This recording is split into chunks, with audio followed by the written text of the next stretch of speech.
Here we go. All right, 15 minutes, lower body mobility. Again, we are going to be touching on a lot of yoga-esque movements. I still don't know all the names, and that's fine. In October, I start my training, which is very exciting for me. And then we'll get a little bit more professional. But for right now, we flow because we know our bodies and we listen to our bodies and we do what feels good. So if you're on a mat, I want you to start at the very tail end of your mat. Let me start this up actually. All right, so starting at the tail end of our mat, you are going to bend your knees if you need to, and you're going to walk out to a plank position. In this plank position, what I want you to do is slide your left foot to the center, take the right foot over the top, and then we're going to push back to what would resemble a downward dog. We're trying to lengthen the back of that calf. So ideally you're trying to drag or press or pull your left heel towards the floor. If the right foot being on top of the heel is a distraction or feels like too much, just simply lift it. The goal is to just continue to strive to touch the floor. If you're already touching the floor and you're not getting a stretch, walk the hands out a little further. We're here for 10. Soften the knee. It's bent straight. We're softening it for 6, for 5, 4, 3, 2. Go ahead, straighten that knee back out, and then put the right foot on the floor right in the center. Left foot covers the back of the right heel if that's what feels comfortable. Hips extend up towards the ceiling. Right heel is striving towards the floor. Beautiful. Breathe. You've got quite a bit of time left right here. If it feels good to sway your hips side to side slightly, go for it. If you can't touch the heel, that's okay. You're just actively striving. Let's bring attention to the front side of our right leg. So tighten up the quad. Beautiful. We want to try to tighten up the front side while we relax and lengthen the back side. In 5 seconds, we're going to bend the right leg. Again, trying to leave the heel on the floor. Go ahead and bend. So softening that right leg. Trying to get into a deeper calf stretch for 5, for 4, for 3, 2, 1. Go ahead, place both feet back on the floor, about hips width distance. Settling into a downward dog. And from here, what we're going to do is we're going to take the right hand and we're going to shift through and try to grab somewhere along the left leg. More flexible can reach down towards the ankle. Little less flexible up behind the knee without bending the knee. Look the head through the left armpit. You're pulling and holding here for 15 more seconds. Nice and strong through the shoulder. Lengthen the back of the left leg. Very, very good. We're here for 5, for 4, 3, 2, hand to the floor. Let's walk our dog briefly. Soften the elbows slightly. We're going to settle in on the other side in about 10 seconds. Shake those arms loose a little bit while staying in your down dog. Begin to settle in. Hips drive up towards the ceiling. Peel the left hand off the floor.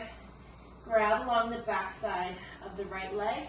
And then peek your head through underneath the right armpit. Beautiful. Pushing tall through your shoulder. Trying not to collapse into that joint. Pull the hip bones up towards the ceiling. And again, tighten up the front side of your legs. Quads are tight, so kneecaps are lifted. Beautiful work. We have 15 seconds left right here. If you've sunk into the shoulder, push tall once again. Easy breathing. Bringing your left hand back to the floor. Inhale. Exhale, hand to the floor. Go ahead, walk the feet closer together and lift the right leg up towards the ceiling. Hips are square. And then gently open the hips, stacking them and bending the right leg, pulling the right heel towards your butt. Breathe. Go ahead, extend the leg back up towards the ceiling and bring it through to the outside of the right hand. So we're going to settle into a runner's lunge, bringing the left knee to the floor. Turn the toes under so the foot lies flat on the floor, chest remains open. Breathe. Drive the right knee out to the side. Try to stack your right knee right above your right ankle. Excellent. We're here for about 10 more seconds. Very, very good. Turn the toes back under. Extend the left leg so it's nice and straight. We're going to go ahead and peel the right hand up towards the ceiling, trying to increase the stretch that we feel in that right hip. Actively push through the right foot. Engage the right hip. Excellent. Breathe here. Push tall through the left shoulder. Nice and long. Inhale. Exhale. Hand back down to the floor.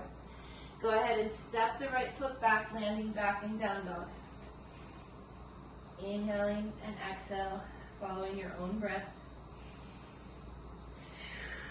On your next inhale, lift the left leg towards the ceiling. Leg extends straight up, hips are square.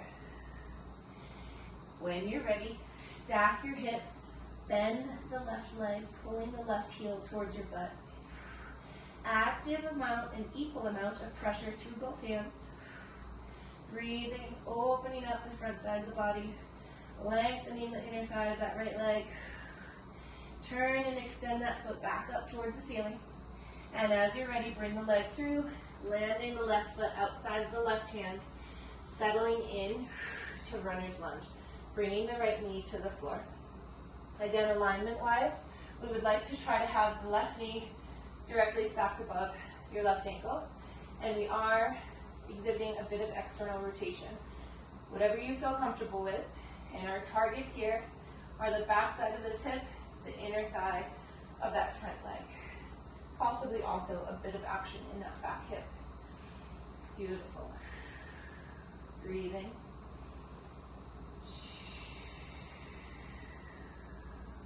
Excellent.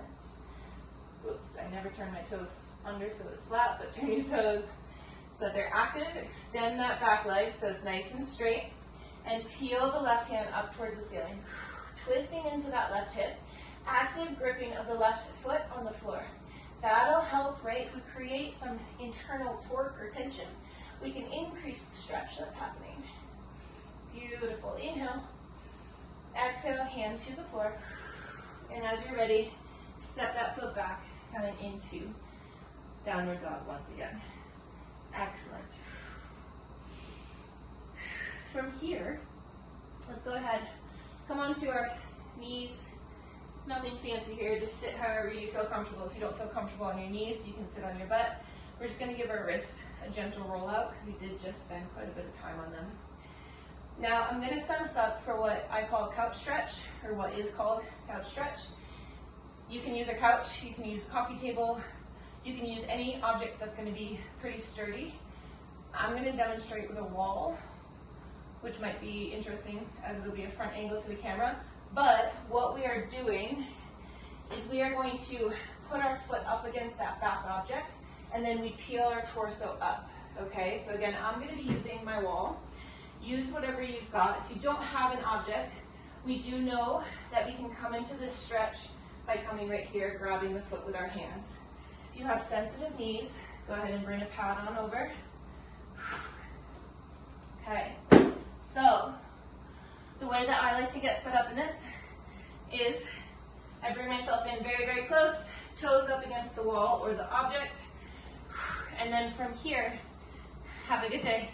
From here, we begin to either stay here or we can peel ourselves up. Now, if you're already feeling a stretch right in here, stay here, okay? Otherwise, squeeze this glute, which happens for everyone, squeeze the glute, start to gently peel yourself up, and it looks like this is where I'm at today. My body, my quad does not want me to go any further back. I am supporting myself, but I'm staying very, very, very active in this back hip. By squeezing that back glute, by keeping tension in our core, we're again creating that internal tension that'll help lengthen us. If we're very passive, we're just that, we're passive, right? We're not in an active range of motion. We want to stay really, really active. We're going to stay here for 15 more seconds. Try to relax your shoulders, We want to make sure the hips are square. We're here for 5, for 3, for 2. Hands to the floor if they were lifted. And what I like to do is kind of pull my back knee off the wall and then scoot over. Now, if you have nail polish on your toes and you put your feet up against the wall, sometimes it comes off. So just be mindful of that. Little magic erasers work. All right, so back leg goes in. Place that front foot up. Now, if it's easier for you to have your hands on the inside rather than here, that's fine as well. Okay, before you lift, squeeze the glute. So in this case, the left glute, squeeze it. I'm tight. Usually I can come all the way up. But from here, if you need to, you come on up. You can go full on vertical, or you can stay in a bit of a forward hinge like I am. We're still squeezing that back glute. Sending the hips forward. Believe it or not, just pushing my hand down on my glute gently is adding quite a bit of a stretch. I guess this was needed. Breathe. We're here for 30 more seconds. Soften the shoulders, relax into it. Beautiful. Squeeze that back glute. I say that over and over and over again because it's very easy for it to just become relaxed. We have 10 more seconds right here. Nice work. We have 5, 4, 3, 2, and 1. Beautiful. Slide on out. We are now going to go into one of my all-time favorite stretches, which is pancake. Straddle, pancake, whatever you'd like to call it. So, very important in this position. If you can't be in this position with a vertical spine, meaning it's here, we need to elevate your cheeks. So, a book, yoga blocks, anything of the sort that would take your spine from here and allow you to be here, okay? Sometimes it also helps to take that tissue, especially if you got a big old butt, take the tissue and pull it up and out so that you're actually feeling yourself sit on your sits bones. So from here, I always like to do these with my toes pulled back, and then I use my knees as a guide. Don't let your knees tip in, your feet can also be a guide, but we want the kneecaps to pull back the whole time, okay? We start with a hook grip, so we take our thumbs, we hook them together, and we reach, pulling the thumbs apart, creates again that line of tension. So feet are flexed, we're sitting up tall, we have our hook grip. From here we're going to reach up and out. We're not even reaching for the floor, just reaching up and out. We're here for 15 more seconds. Beautiful, we're breathing. We're trying to relax the shoulders even though we're reaching up and out. We're going to collapse forward, letting ourselves soften into this pose and become a bit more passive in 3, in 2, and 1. Roll it on down, hands to the floor. We are still, ideally, trying to maintain somewhat of a straight spine, so having the hands on the floor and keeping the spine straight is a great option. If you really feel that you need to, and you just want to collapse forward, that's okay, but please be mindful that it's not stressing your low back.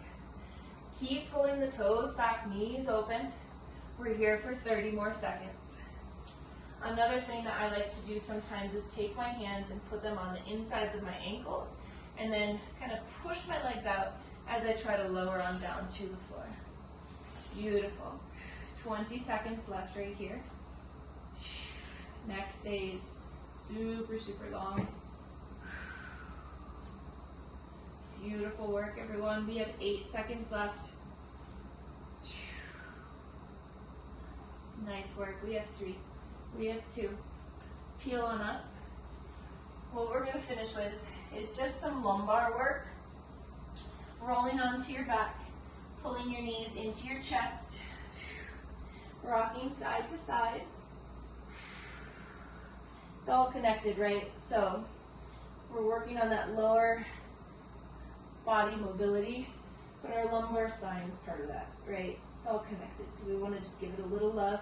Knees out to the side, and we're going to go ahead and hook grip our big toes. We are finishing right here in happy baby. So if you'd like to, you can try to keep your legs at like a 90-degree angle, right? The bend in the knee at 90 degrees. Or if it feels better, you can go ahead and extend. Whatever feels good to you. You also have the option to stay still or to still do a bit of that side to side movement. If that feels really good on your lumbar spine, I highly encourage it. I also think it's just more fun to just kind of sway a little bit right here. Definitely feels very childish, very playful, and it feels really, really good on my lumbar spine. We'll settle in, we'll stay here for about just 15 seconds, and then we will wrap up. Focus on your breathing here. Inhale through your nose. Exhale through your nose. Again, inhale through your nose. And exhale, bringing your knees into the midline. Give yourself a big hug, grabbing opposite elbows, squeeze and pull. And you are done. Nice work. If you like any of these mobility videos, one, let me know. Go ahead and like at the bottom of the screen.